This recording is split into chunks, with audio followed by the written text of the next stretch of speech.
Before we start using the product, it's helpful to understand what kinds of work is Parabola best suited to support so that you can start mapping these lessons to the processes you run every day. To make the mental model even clearer, we'll also talk about how Parabola complements and extends core systems in your tech stack, such as your ERP and databases. The goal coming out of this lesson is for you to feel like you can confidently recognize strong Parabola use cases in your own work.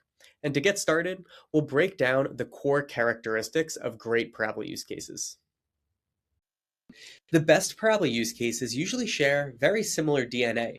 They require pulling data from more than one system and require you to break into spreadsheets to clean, combine, and reconcile that data. You usually need to follow some kind of process document or an SOP, and usually we're working on processes that repeat, whether that is once per week or maybe every time you receive an email. And finally, these processes usually impact something that truly matters, whether that is time, accuracy, cost, revenue, or just giving you better visibility into your data. Now, a process doesn't need to check all 5 of these boxes to make for a great Parabola use case, but the more boxes a process checks, the better the use case is for Parabola. Since Parabola can really automate anything you're currently doing in spreadsheets, there's really no limit to the number of different kinds of use cases you can build. That being said, we generally see use cases fall into one of 4 broad buckets, and those include data ingestion, structuring, and classification, reconciliation and auditing, monitoring and alerting, and finally cost and performance analysis. Let's break down the core characteristics of each and share some specific examples. Data ingestion, structuring, and classification is all about taking messy inputs and making them accurate, reliable, and structured for downstream systems and processes.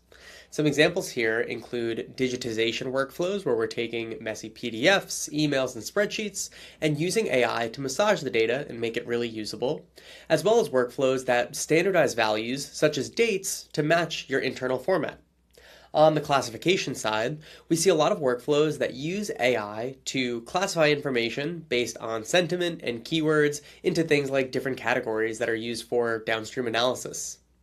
Reconciliation and auditing workflows are all about comparing 2 or more datasets and looking for any discrepancies, duplicates, or missing values between those 2 systems. Some common examples here include invoice audits, where we're looking for any overages, price and inventory reconciliations, especially if you're selling across different marketplaces. You might be comparing your source of truth to a sales channel like Amazon. Or maybe if you're on a marketing team, you want to make sure that in your CRM, everyone who attended a webinar is marked as so you export a raw CSV from your webinar system against your CSV export to make sure everyone is accounted for.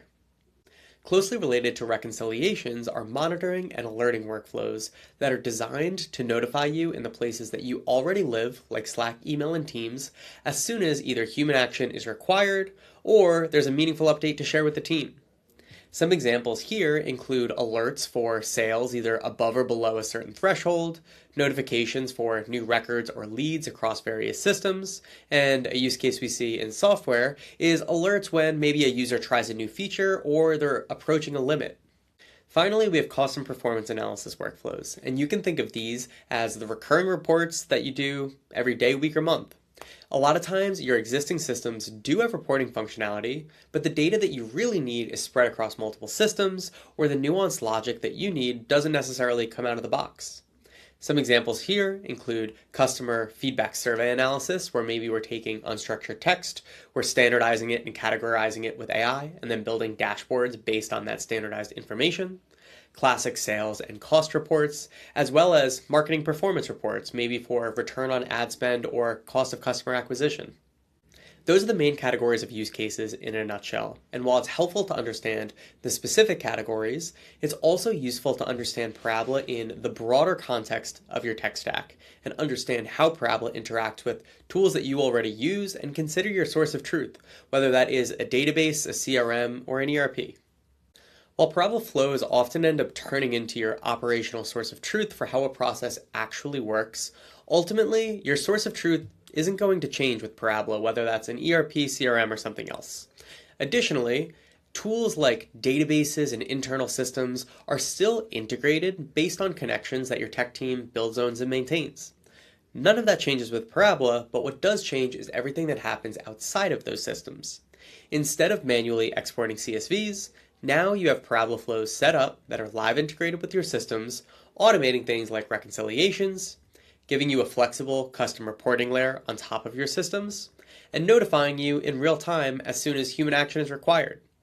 Additionally, when we think about messy data sources like your email, instead of throwing people at the problem or trying to build brittle solutions with engineering, operators can use AI to deploy solutions that are automatically extracting relevant data, cleaning it, standardizing it with AI, and ultimately automating that full end-to-end process.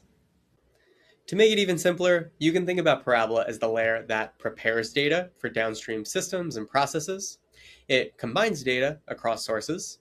It applies logic that maybe doesn't come out of the box in some of your existing tools. And it monitors all the systems that you don't have time to check all day, every day. Now that you understand the core characteristics of a good use case and you've seen some examples, let's take a moment to reflect on your own world.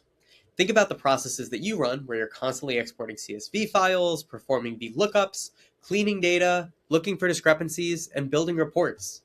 The goal isn't to build your whole list of use cases right now, but rather to think about those processes that feel really in line with the best Parabola use cases, which is ultimately going to make this whole course feel that much more relevant. That's all for this lesson, so we'll end with a quick recap. Now you know that the best use cases for Parabola usually tackle repetitive spreadsheet-heavy work that often involve two or more data sources. This work can range from data prep work to audit to analysis, and ultimately, it's not replacing your systems, but rather complementing and extending your systems so that you have to do less manual, repetitive work. With this foundation in place, we are ready to jump into the product. And in the next lesson, we'll walk through the flow building framework and introduce the building challenge that we'll work on for the duration of this course.